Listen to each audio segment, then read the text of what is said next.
The housemaid heard the millionaire's daughter crying every night. One night, she snuck into the girl's room and was horrified to see what the girl's father was doing. The sun had barely risen when Clara opened her eyes, awakened by the shrill sound of her alarm clock. She blinked a few times, adjusting to the dim light in the small maid's room at the Johnson mansion. The air was cold, and she could see her breath forming small clouds in the air. Another day, she thought, rubbing the sleep from her eyes. Another day of endless work. Clara got up, her bare feet touching the cold floor. She shivered, quickly putting on the worn slippers she kept by the bed. She headed to the small attached bathroom, where she washed and dressed in the gray and white uniform that had been her second skin for so many years. Looking at herself in the stained mirror, Clara saw the face of a 35-year-old woman, brown hair tied in a severe bun, hazel eyes tired but still alert. Fine lines had begun to form around her eyes and mouth, silent witnesses to years of hard work. When did I age so much? She wondered, running her fingers over the marks on her face. It seems like just yesterday that I arrived here, young and full of hopes. Shaking her head to dispel these thoughts, Clara left the room and descended the service stairs. The mansion was still quiet, the Johnson family members still sleeping in their luxurious rooms. In the immaculate kitchen, Clara began her daily routine. She prepared the elaborate breakfast that Mr. Johnson demanded every morning: eggs Benedict, artisanal toast, freshly squeezed orange juice, and freshly ground Colombian coffee. The smell of coffee filled the kitchen, rich and comforting. Clara took a deep breath, allowing herself a moment of pleasure before continuing her work. At exactly 7:30 a.m., she went upstairs with the breakfast tray. She knocked gently on the master bedroom door. "Come in," came Mr. Johnson's deep voice. Clara opened the door, entering the sumptuous room. Mr. Johnson, a middle-aged man with graying hair and eyes as cold as steel, was sitting on the king-size bed, a laptop open in front of him. "Good morning, sir," Clara said, her voice neutral and professional. "Your breakfast." Johnson barely glanced at her, waving distractedly at the bedside table. "Put it there," he said, his eyes fixed on the computer screen. Clara obeyed silently, placing the tray on the table. She could smell Mr. Johnson's expensive cologne mixed with the scent of freshly laundered sheets. It was a strange contrast to the comforting aroma of coffee and toast. "Do I need to remind you that Mrs. Johnson returns from her trip tonight?" Johnson said, finally looking at Clara. His eyes were cold and calculating, making Clara feel as if she were being assessed. "No, sir," she replied promptly. "I have already arranged for her room to be cleaned and will prepare her favorite dinner for tonight." Johnson nodded, apparently satisfied. "Good. You may go." Clara gave a small bow and left the room, closing the door quietly behind her. Only then did she allow her shoulders to relax, letting out a silent sigh. "Sometimes I wonder if he even sees me as a human being," she thought as she descended the stairs. "To him, I'm just another cog in his perfectly oiled machine." The rest of the day passed in a blur of tasks: cleaning, washing, ironing, cooking. Clara moved through the mansion like a ghost, efficient and almost invisible. The other servants, the butler, the gardener, the driver, barely exchanged a few words with her, all absorbed in their own responsibilities. By the time night fell, Clara was exhausted. Her feet ached, her back throbbed, and she longed for nothing more than to lie down in her narrow bed. She was finishing organizing the laundry when she heard it, a low sound, almost imperceptible, coming from upstairs. Clara paused, tilting her head to listen better. There it was again, a muffled sob filled with pain and despair. Clara frowned, her heart quickening. The sound was coming from Emily's room, Mr. Johnson's daughter. It wasn't the first time she had heard these nighttime cries, but they had never been so intense, so anguished. "It's none of my business," she told herself, returning to folding the sheets. "I shouldn't meddle in the family's affairs." But as the minutes passed, the sobs continued, growing more desperate. Clara felt her chest tighten, a sense of unease growing inside her. Finally, unable to bear it any longer, she placed the last folded sheet in the closet and left the laundry room. The hallway was dark, illuminated only by the moonlight streaming through the high windows. Clara walked quietly towards Emily's room, her heart pounding in her chest. She knew she was taking a risk, that she could be reprimanded, or worse, for interfering. But something inside her, a compassion that years of service hadn't been able to extinguish completely, drove her forward. Reaching Emily's door, Clara hesitated. The sobs were more audible now, interspersed with gasping breaths that made Clara's heart ache. "What am I doing?" she thought, her hand hovering over the doorknob. "This isn't my place." But then, another sob reached her ears, so full of anguish that Clara felt tears well up in her own eyes. Before she could think better of it, she raised her hand and knocked gently on the door. "Miss Emily?" she called softly. "Are you all right?" The crying stopped abruptly, replaced by a tense silence. Clara waited, her heart hammering in her chest, unsure of what would happen next. The silence stretched for what felt like an eternity to Clara. She could feel her own pulse racing, her heart beating against her ribs as if it wanted to escape. The dark hallway seemed to close in around her, and for a moment she considered turning around and pretending that nothing had happened. "What am I doing?" she thought again, panic beginning to set in. "If Mr. Johnson finds out I'm meddling—" But before she could finish the thought, Emily's voice sounded from the other side of the door, trembling and uncertain. "Clara, is that you?" The young woman's voice was so fragile, so different from her usual confident tone, that Clara felt her heart tighten. Swallowing hard, she replied, "Yes, miss. I heard a noise and got worried. May I come in?" There was another moment of silence, then the soft sound of footsteps approaching. Clara held her breath, uncertain about what she would find on the other side of the door. Slowly, the doorknob turned and the door opened, revealing Emily. Clara had to hold back a gasp of surprise and concern. The young woman she always saw so well dressed with designer clothes and impeccable makeup now looked like a shadow of herself. Her long blonde hair, usually shiny and perfectly styled, was disheveled and lifeless. Her blue eyes, generally vibrant and full of life, were swollen and red, surrounded by dark circles that revealed sleepless nights. Emily wore a peach-colored silk pajama, wrinkled and stained with tears.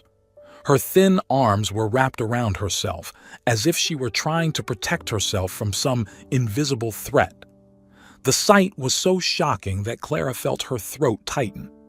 "Come in," Emily said, her voice barely more than a whisper. "Quick, before someone sees." Clara obeyed, slipping into the room and closing the door gently behind her. Emily's room was spacious and luxurious, decorated in shades of pink and white. A king-size bed dominated the center, covered with a silk bedspread and dozens of decorative pillows. On the walls, expensive paintings and ornate mirrors reflected the soft light of the lamps. The contrast between the room's luxury and Emily's emotional state was stark, making Clara feel even more out of place. Emily walked to the bed and sat on the edge, her shoulders slumped in a posture of defeat that Clara had never seen before. Clara stood near the door, uncertain about what to do or say. "Miss Emily," she began hesitantly, "what's going on? Is there something I can do to help?" Emily raised her eyes and Clara saw in them a mixture of fear, despair, and something else, relief. The young woman seemed to be struggling with herself, as if deciding whether or not to trust Clara. "Oh, Clara," Emily finally said, her voice breaking. "I don't know what to do. I can't bear it anymore." Clara felt a wave of compassion wash over her. Slowly, she approached and sat beside Emily on the bed. The soft mattress sank under their weight, and she felt the warmth of Emily's body next to hers, trembling slightly. "Tell me what's happening," Clara urged gently, resisting the impulse to put a comforting arm around Emily's shoulders. Despite the unusual situation, she was still conscious of the difference in status between them. "Maybe I can help." Emily took a deep breath, the sound trembling in the quiet room. When she spoke, her voice was low and filled with emotion. "It's my father. He wants me to get married." Clara frowned, confused. Marriage was usually a cause for celebration, especially in wealthy families like the Johnsons. Why was it causing Emily so much distress? "But isn't that supposed to be a good thing?" Clara asked cautiously. "A celebration?" Emily let out a bitter laugh, the sound echoing strangely in the luxurious room. The contrast between the laugh and the opulent surroundings made Clara shiver. "Not when the groom is chosen by my father just to strengthen his business," Emily said, her words dripping with bitterness. "The man is old enough to be my father, Clara, and I don't even know him." Clara felt as if she had been punched in the stomach. She had always known that Mr. Johnson was a ruthless businessman, but this was a level of cruelty she had not expected. "But miss," Clara said, trying to keep her voice calm despite the shock and indignation she felt. "Surely, Mr. Johnson can't force you to marry against your will. That's not legal." Emily shrugged, a gesture so defeated that it broke Clara's heart. "Legal or not, he will find a way," Emily said, her voice filled with resignation. "He always does." Clara was silent for a moment, absorbing the gravity of the situation. Her mind raced, trying to find a solution, a way out for Emily. "And your mother?" she asked, grasping at a thread of hope. "Can't she intervene?" Emily shook her head, fresh tears rolling down her pale cheeks. Clara had to resist the urge to wipe them away. "Mother is in Europe, on another of her shopping trips," Emily said, making air quotes with her fingers. The gesture seemed almost childish, reminding Clara of how young Emily really was. "But even if she were here, I doubt it would make a difference. She never opposes father." Clara felt a wave of anger rise within her. How could they do this to Emily? How could they treat her like a commodity to be traded? The young woman before her was a human being with dreams, desires, and the right to choose her own path in life. "Miss Emily," Clara said, surprising herself with the firmness in her voice, "this isn't right. We can't let this happen." Emily looked at her, surprised by the determination in her voice. For a moment, Clara saw a glimmer of hope in the young woman's blue eyes. "But what can we do?" Emily asked, a touch of hope coloring her voice for the first time since Clara had entered the room. Clara hesitated for a moment. What was she doing? She was just a maid with no power or influence. How could she help Emily stand up to someone as powerful as Mr. Johnson? But looking at Emily's young, frightened face, Clara felt a determination she hadn't known she possessed grow within her. She couldn't just stand by and let this injustice happen. With a gentle movement, Clara took Emily's hands in her own. She could feel the tremor that ran through the young woman's body, the fragility behind the facade of wealth and privilege. "I don't know yet," Clara admitted, her voice soft but firm. "But I promise I will help you. We will find a way out of this situation." Emily stared at her for a long moment, her blue eyes searching Clara's face. Then, slowly, a small smile appeared on her lips. It was fragile, hesitant, but it was there. "Thank you, Clara," she said softly. I don't know what I would do without you." Clara felt a lump form in her throat. She knew she was taking a risk, that she could lose her job, or worse, if Mr. Johnson found out. But looking at Emily, so young and scared, she knew she couldn't turn back. "We'll figure this out together," Clara promised, gently squeezing Emily's hands. "You're not alone, Miss Emily." The two women sat in silence for a moment, the air between them charged with a new understanding, a newly formed alliance. Outside, the night continued calm and peaceful, unaware of the drama unfolding within the walls of the Johnson mansion. Clara knew that the coming days would be challenging. They would have to be careful, smart, and brave. But looking at Emily, seeing the spark of hope now shining in her eyes, Clara felt a fierce determination growing within her. No matter what happens, she thought, I will protect Emily. I will help her find her freedom. As the days passed, the tension grew quietly in the mansion. Clara, with a newfound sharp awareness, walked through the luxurious corridors as if seeing them for the first time. Her keen eyes picked up on details previously ignored, and the grandeur of the house, once admired, now seemed oppressive with the weight of unrevealed secrets. It was as if the very walls whispered dark stories, audible only to those who dared to listen. One particularly cold morning, Clara was cleaning Mr. Johnson's office.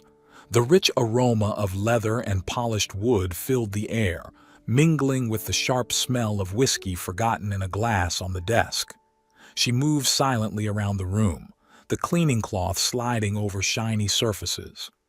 How much money was spent here, she thought, observing the expensive objects decorating the office. And at what cost? As she dusted a shelf of leather-bound books, Clara noticed something strange. One of the volumes seemed slightly out of place. Curious, she gently pulled it. To her surprise, the book didn't move. Instead, there was a soft click, and an entire section of the shelf slid aside, revealing a secret compartment. Clara's heart raced. This can't be good, she thought, nervously glancing at the closed office door. She knew she shouldn't pry, but something inside her compelled her to investigate. With trembling hands, she took a leather folder from the compartment. Opening it, her eyes widened in shock. Before her were documents detailing complex financial transactions, names of prominent politicians, and astronomical figures. Clara wasn't an expert in finance, but even she could see something was wrong. The words offshore, money laundering, and bribery jumped off the pages, making her stomach churn. My God, she thought, horror growing inside her. Mr. Johnson is involved in illegal activities, and on a scale I can't even imagine. Suddenly, Clara heard footsteps approaching the office. Panicking, she quickly replaced the folder in the compartment and closed the secret shelf. She barely had time to return to her cleaning position when the door opened. Mr. Johnson entered, his cold eyes sweeping the room before fixing on Clara. She felt a chill run down her spine. "What are you doing here?" he asked, his voice sharp as ice. Clara forced a smile, praying her face wouldn't betray her nerves. "Just the routine cleaning, sir," she replied, holding up the duster as proof. Johnson stared at her for a long moment, his piercing eyes seeming to read her thoughts. Clara felt sweat beads form on her forehead. "Very well," he finally said. "Finish quickly and leave. I have work to do." "Yes, sir," Clara murmured, hastening to complete her tasks. When she finally left the office, her legs were trembling. She leaned against the hallway wall, taking deep breaths to calm herself. What have I just discovered, she thought, a mix of fear and disbelief swirling in her chest. And what should I do with this information? That night, after the house had fallen silent, Clara sneaked into Emily's room. She found the young woman sitting on the bed, an open book in her lap, but her eyes were distant, lost in thought. "Miss Emily?" Clara called softly. Emily started, but upon seeing Clara, her shoulders visibly relaxed. "Oh, Clara, please come in." Clara closed the door quietly behind her and approached the bed. The room was lit only by a bedside lamp, casting soft shadows on the walls. I need to tell you something," Clara said, sitting on the edge of the bed. Her voice trembled slightly as she recounted her discovery in the office. As Clara spoke, Emily's eyes widened, a mix of fear and resignation crossing her face. "I always knew my father did questionable things," Emily said when Clara finished. Her voice was low, almost a whisper, "but I never imagined it was this serious." Clara watched the young woman with concern. "Miss Emily, how long has this been going on? Your father's control, I mean." Emily sighed, running a hand through her hair in a gesture of frustration. "For as long as I can remember, my father has always controlled every aspect of my life. What I wear, who I talk to, where I go. Even my studies were chosen by him." Clara felt her heart ache. "And your mother? She never intervened." Emily let out a bitter laugh. "My mother is more concerned with her shopping and parties than with me. She pretends not to see what's happening right under her nose." Silence fell between them, heavy and oppressive. Clara could feel the fear emanating from Emily in almost tangible waves. "I'm scared, Clara," Emily admitted finally, her voice breaking. "I'm scared of what my father will do if I refuse to marry. I'm scared of what he'll do if he finds out we know about his illegal dealings." Clara felt a surge of protectiveness rise within her. Without thinking, she took Emily's hands in hers. "I won't let anything happen to you," she promised, her voice firm despite the fear she felt. "We'll find a way out of this situation." Emily looked at her, her eyes shining with unshed tears. "How?" "My father is powerful, Clara. He has connections everywhere." Clara took a deep breath, her mind racing with possibilities. Maybe we can use what we've discovered against him. If we have proof of his illegal activities." "Are you suggesting we blackmail my father?" Emily asked, a mix of shock and admiration in her voice. Clara shook her head. "Not exactly, but if we have evidence, we can threaten to expose him if he doesn't leave you alone." Emily was silent for a moment, considering the idea. "It's dangerous," she said finally. "If we get caught—" "I know," Clara agreed, "but we can't just stand by and let this continue. You deserve to be free, Miss Emily. You deserve to live your own life." The two women looked at each other, a silent understanding passing between them. The room seemed to vibrate with the tension of the decision they were making. "Okay," Emily said finally, a spark of determination in her eyes. "Let's do it. Together." Clara nodded, feeling a mix of fear and excitement. She knew they were taking a risk, that the consequences could be terrible if they were discovered.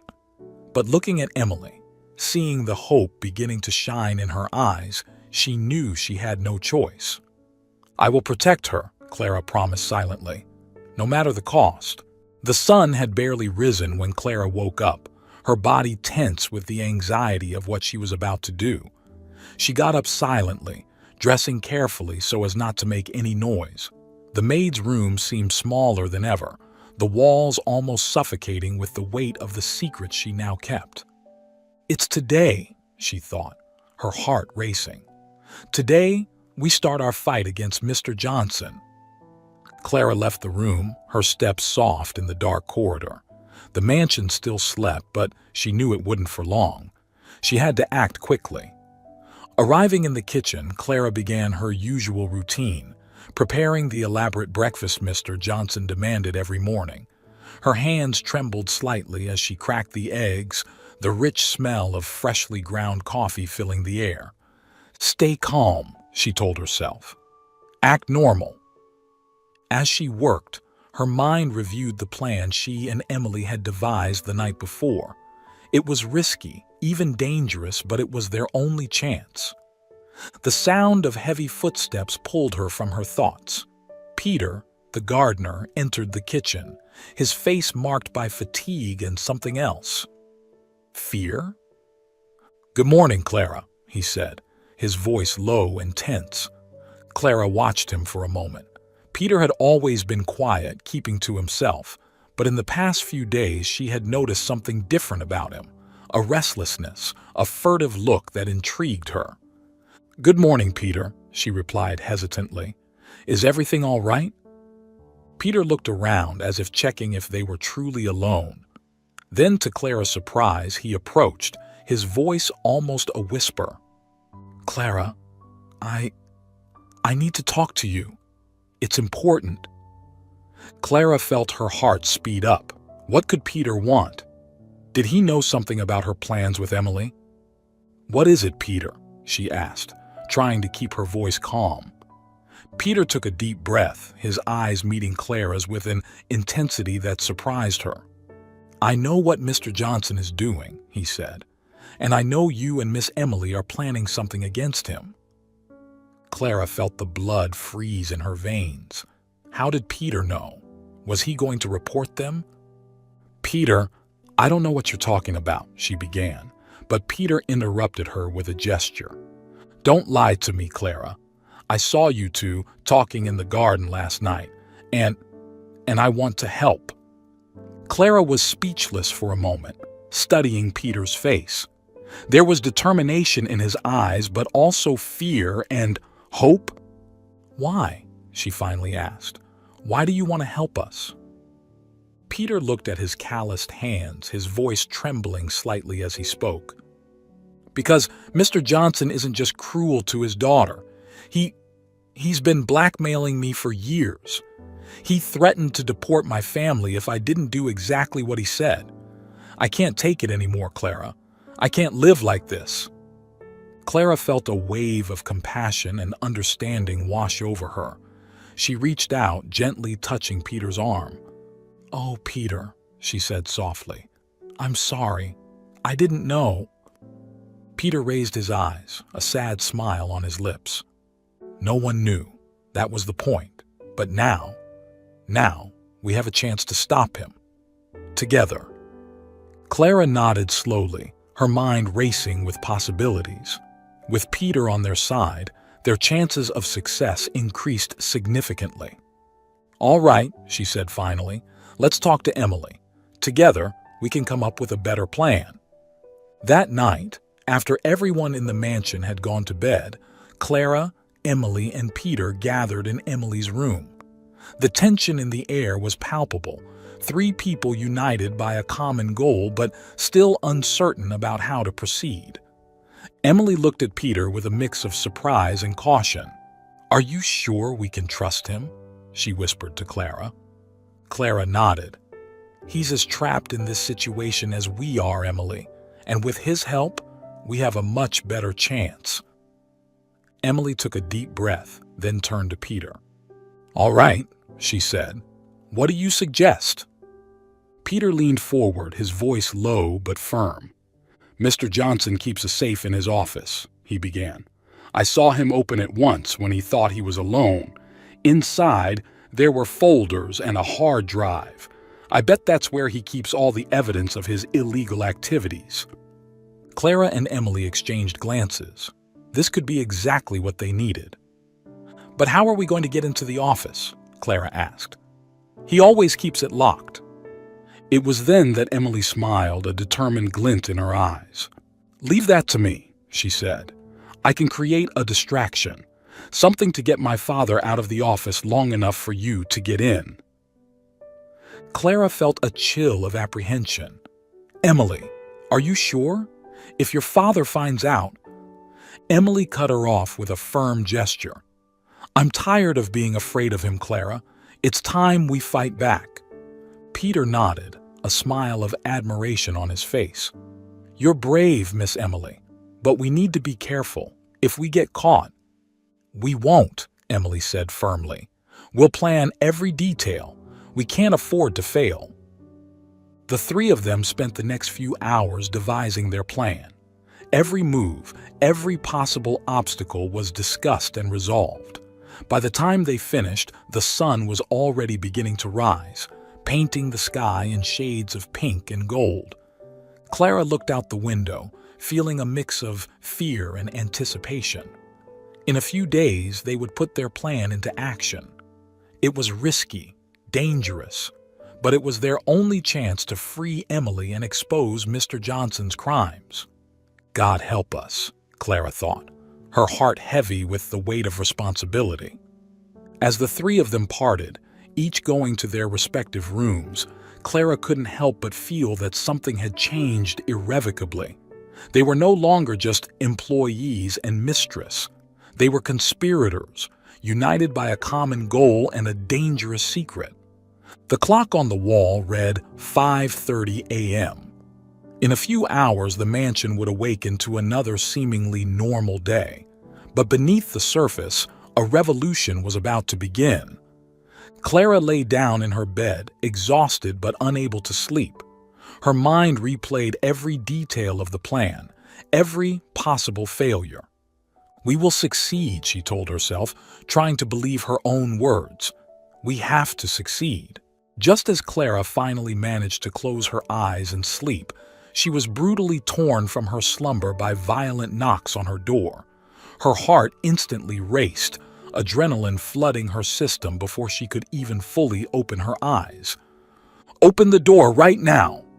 Marcus's deep, threatening voice reverberated through the wood. He was Mr. Johnson's head of security. Clara jumped out of bed, her bare feet touching the cold floor. Her hands trembled as she hastily put on her robe over her nightgown. They found out, she thought, panic threatening to engulf her. Oh God, what are we going to do now? With one last shaky breath to calm herself, Clara opened the door. Marcus, a burly man with a perpetually furrowed face, glared at her with cold eyes. "Mr. Johnson wants to see you. Now," he growled, grabbing Clara's arm with enough force to leave marks. Clara had no choice but to follow him, practically being dragged through the mansion's corridors. Her thoughts raced frantically. Emily, Peter, where are they? Have they been discovered too? Mr. Johnson's office was an imposing room decorated with dark woods and leather furniture. Johnson himself stood behind his massive desk, his face a mask of contained fury. Beside him, Emily sat in a chair, pale and trembling. "Leave us," Johnson ordered Marcus, who exited, closing the door behind him. The ensuing silence was heavy, loaded with tension. Clara could hear her own heart pounding furiously in her ears. "So," Johnson began, his voice dangerously calm, "it seems we have a spy in our house." Clara swallowed hard, trying to maintain her composure. "Sir, I don't know what you're talking about." Johnson laughed, a humorless sound that made Clara shiver. "Don't insult my intelligence, Clara. I know exactly what you, my ungrateful daughter, and that incompetent gardener have been doing." He picked up a folder from his desk and threw it towards Clara. Photos scattered across the floor. Clara and Emily talking in hidden corners of the mansion. Peter handing documents to Clara, the three of them meeting in the garden late at night. "You really thought you could deceive me?" Johnson snarled, his calm facade crumbling. "That you could meddle in my business and get away with it?" Clara felt fear rising inside her, but when she looked at Emily and saw the terror in the young woman's eyes, it filled her with a courage she didn't know she possessed. "What you're doing is wrong," Clara said, her voice trembling slightly but firm. "You can't force your daughter to marry against her will, and your business transactions? They're illegal, and you know it." Johnson rounded the desk, approaching Clara with threatening steps. "You don't know anything," he hissed. "Who do you think you are to judge my actions? You're nothing but an insignificant maid." Clara took a step back but stood her ground. "I may be just a maid, Mr. Johnson, but I know the difference between right and wrong, and what you're doing is wrong." Johnson laughed again, the sound cold and cruel. "And what do you plan to do about it? Report me? No one would believe you. It was then that Clara played her trump card. With her heart pounding furiously, she took a small USB device from the pocket of her robe.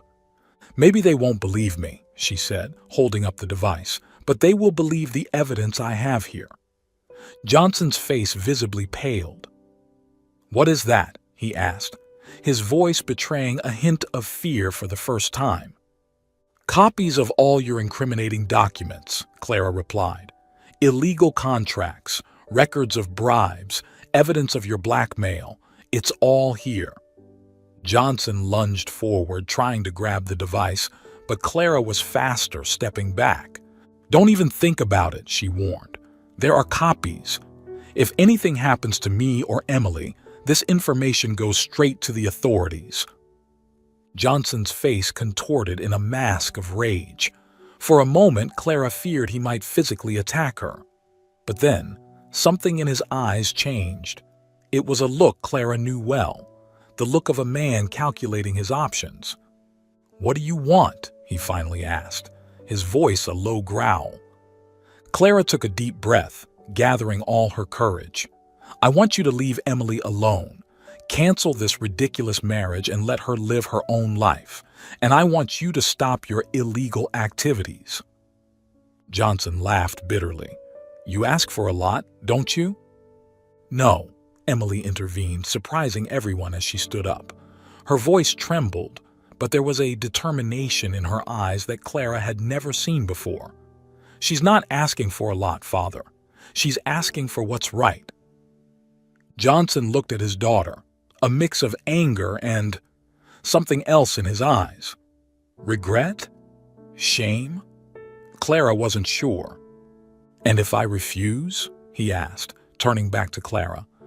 Clara raised her chin, meeting Johnson's gaze without wavering. Then this information goes public. Your reputation, your business, everything will be ruined.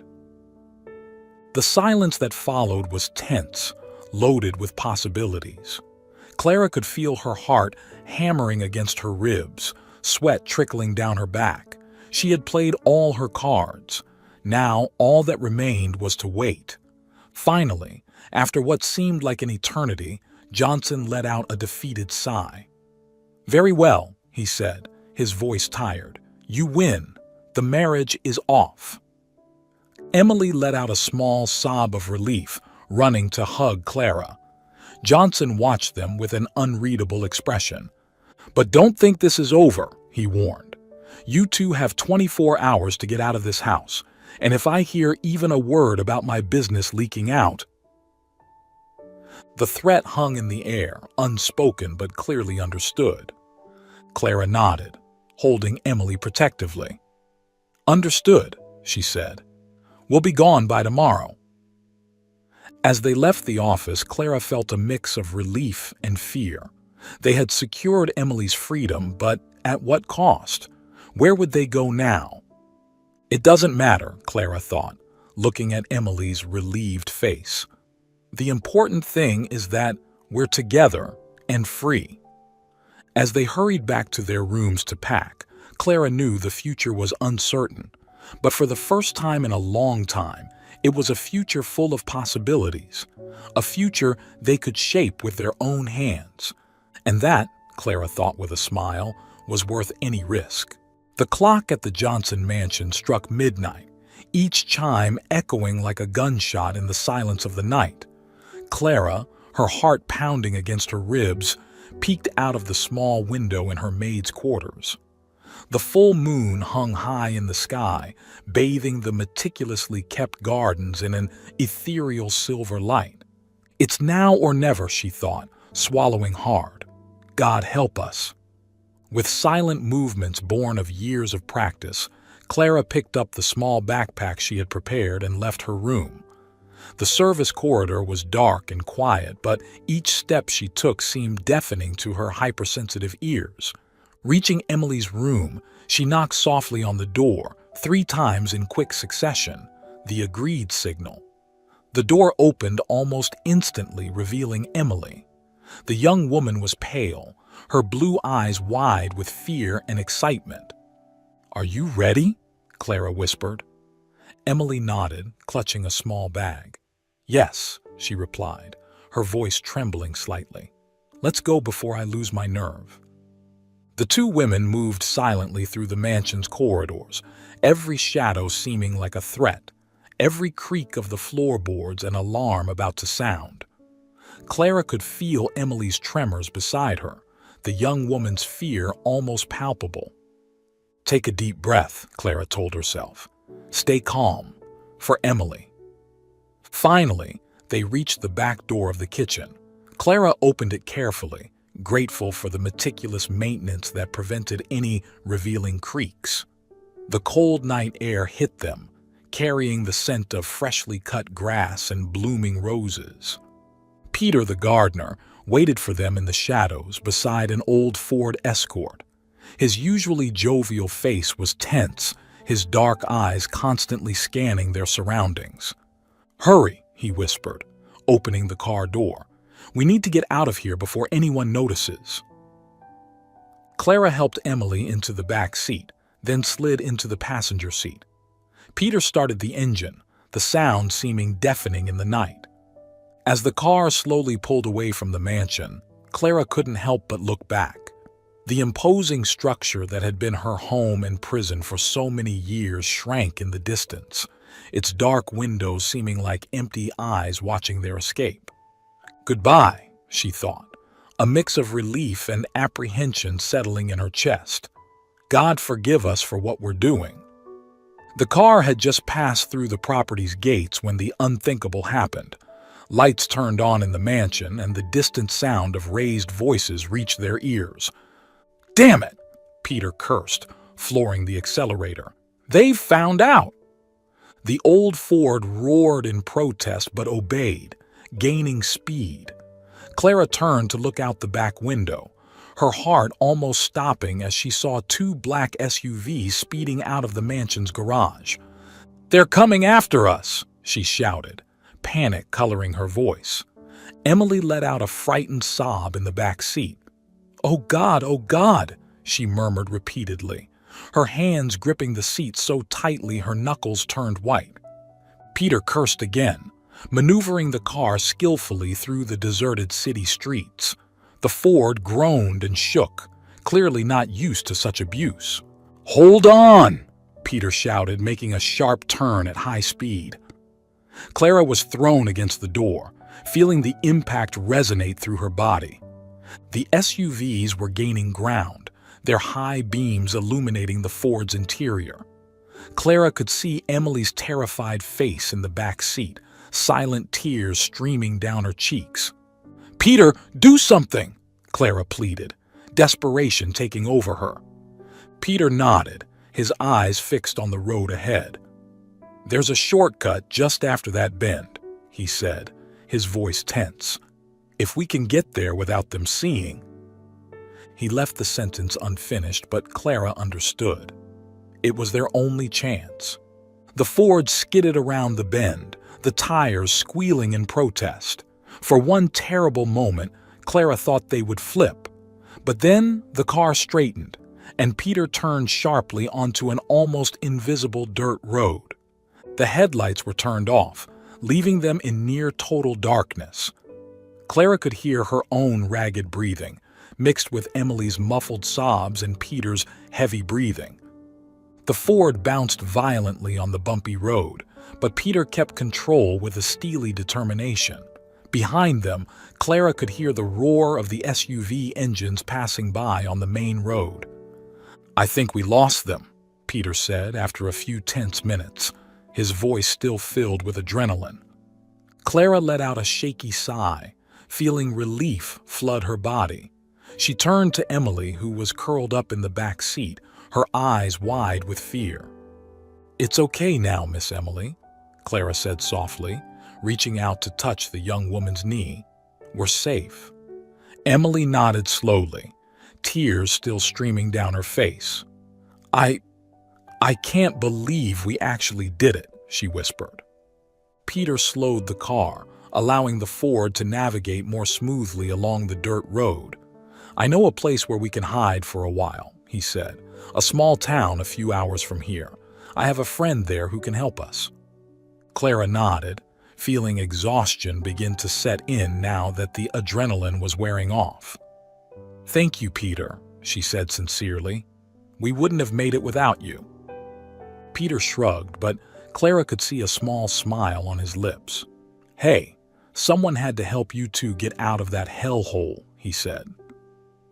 The following hours passed in a blur of dark roads and whispered conversations. Emily eventually fell asleep in the back seat, the stress and exhaustion finally overcoming her.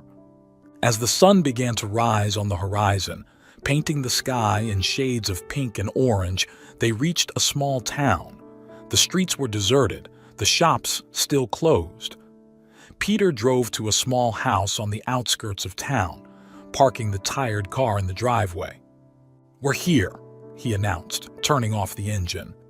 Clara gently woke Emily, who blinked in confusion for a moment before remembering where she was. A small smile formed on her lips. "Are we really free?" she asked, her voice filled with a mix of disbelief and hope. Clara smiled back, feeling a wave of emotion wash over her. "Yes, Miss Emily," she replied. "We are free." As they got out of the car, the first rays of sunlight touched their faces. Clara closed her eyes for a moment, feeling the warmth on her skin. When she opened them again, she saw Emily doing the same, a look of pure joy on her face. This is just the beginning, Clara thought, watching Emily breathe in the fresh morning air. But it's a new beginning, a free beginning. Peter was already at the door of the house, talking to a middle-aged man whom Clara assumed was his friend. She grabbed her backpack and Emily's bag, then extended her hand to the young woman. "Shall we?" she asked softly. Emily nodded, taking Clara's hand. Together they walked towards the house, leaving behind the darkness of the night and the shadows of the past. The future was uncertain, Clara knew that. They still had a long road ahead. But looking at Emily, seeing the hope and determination in her eyes, Clara felt a wave of optimism. No matter what comes, she thought, we will face it together. The next day, the rising sun painted the sky with shades of pink and orange as Clara and Emily arrived at the police station. The red brick building looked imposing and a bit intimidating in the morning light. Clara felt Emily tremble beside her and gently squeezed her hand. "It's okay," Clara murmured, her voice low but firm. "We're doing the right thing." Emily nodded, taking a deep breath.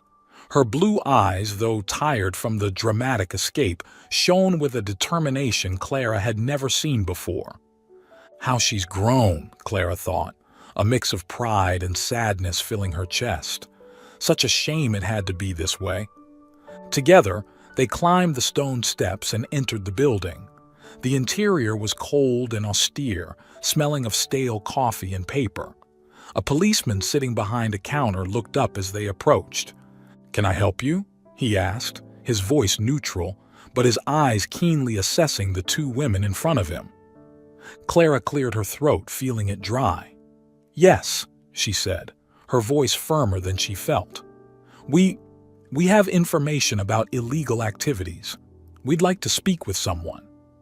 The policeman frowned, his eyes narrowing slightly. "What kind of illegal activities?"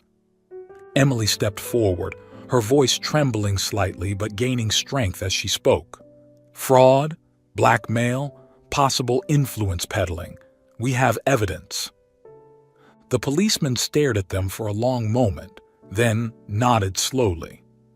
"Wait here," he said, standing up. "I'll get the duty detective." As they waited, Clara looked at Emily. The young woman appeared pale but determined. Clara felt a wave of pride and protectiveness. Whatever happens, Clara thought, I'll be by her side. The detective who came to meet them was a middle-aged man with sharp eyes and a face etched with worry lines. He led them to a small, windowless interrogation room, the air heavy with the smell of disinfectant. "I'm Detective Ramirez," he said, sitting at the metal table and indicating the chairs across from him for Clara and Emily. "I understand you have information about illegal activities." Emily nodded, her voice low but firm. "Yes, about my father, Charles Johnson." The detective's eyes widened slightly at the name, but he maintained his professional composure. "The businessman? I see. Please, tell me everything." Over the next few hours, Emily and Clara shared everything they knew. Emily spoke about her father's oppressive control, the veiled threats, the forced marriage. Clara presented the documents she had found, detailing suspicious transactions and blackmail schemes. Detective Ramirez listened intently, taking notes and occasionally asking questions. His face remained impassive, but Clara could see the tension in his shoulders, the way his eyes narrowed as the gravity of the situation became clear. By the time they finished, the sun was high in the sky. Clara felt exhausted, as if she had run a marathon. Looking at Emily, she saw that the young woman seemed equally spent, but there was a glimmer of relief in her eyes. Detective Ramirez leaned back in his chair, letting out a long sigh. "Ladies," he said, his voice grave, "what you've brought me is, well, it's explosive. It will take time to investigate everything, but I can assure you we will take this very seriously." Emily nodded, tears of relief glistening in her eyes. "Thank you," she whispered. Clara placed a comforting hand on Emily's shoulder. "What happens now?" she asked the detective. "Now," Ramirez said, "we need to ensure your safety. We'll place you in a witness protection program until the investigation is concluded." The following weeks were a whirlwind. Clara and Emily were taken to a safe house where they spent their days watching the news unfold on television. The arrest of Charles Johnson shocked the business world, headlines screaming about the fallen empire. Emily cried when she saw her father being led away in handcuffs, but Clara noticed that the tears were more of relief than sadness. "It's over," Emily whispered, her voice choked. "It's really over." Clara hugged her, feeling the young woman's body tremble against hers. "Yes," she said softly, "you're free now." As the days turned into weeks and the weeks into months, Clara watched Emily blossom. The timid, frightened girl she had known in the Johnson mansion disappeared, replaced by a confident, determined woman. Emily decided to use her inheritance, what remained after the investigations, to create a foundation supporting victims of domestic abuse and human trafficking. Clara, moved by the cause, volunteered to help. "Do you really want to do this?" Emily asked, her eyes shining with hope and affection. "You don't have to, you know. You've already done so much for me." Clara smiled, taking Emily's hands in hers. "I want to," she said firmly. "After everything we've been through, I feel like I've found my purpose." Emily hugged her, tears of happiness streaming down her cheeks. "Thank you," she whispered, "for everything." Months turned into years. The New Hope Foundation, created by Emily and Clara, grew and thrived. They worked side by side, helping women and children escape abusive situations, offering legal, psychological, and financial support. One sunny afternoon, 5 years after that fateful night at the Johnson mansion, Clara and Emily were sitting in the garden of the foundation's headquarters. The air was scented with the aroma of roses and jasmine, and the soft sound of a nearby fountain created a peaceful atmosphere. Emily looked at Clara, a gentle smile on her lips. "You know," she said, "sometimes I still can't believe everything that happened, how my life changed, how I changed." Clara nodded, feeling a wave of affection for the young woman who had become like a daughter to her. "You're amazing, Emily," she said softly. "You always were. You just needed the chance to shine." Emily took Clara's hand, squeezing it gently. "And you gave me that chance," she said, her voice full of emotion. You risked everything for me. I'll never forget that." Clara felt tears well up in her eyes. "It was worth it," she said, her voice choked. "Every moment." They sat in silence for a moment, enjoying the peace of the garden and the strength of the bond between them. Clara looked up at the blue sky, feeling a sense of contentment she had never experienced before. "Who would have thought," she reflected, "that helping someone would help me find my own path?" The sound of animated voices drew them from their thoughts. A group of women was arriving for the afternoon group therapy session. Emily stood up, extending a hand to Clara. "Ready for another day of work?" she asked, her eyes shining with determination and compassion. Clara smiled, taking Emily's hand and standing up. "Always," she replied. Together, they walked toward the foundation's building, ready to face another day of challenges and hopes. The sun shone down on them like a promise of better days to come. Clara and Emily continued their journey, no longer as employer and employee, but as friends, partners, and chosen family.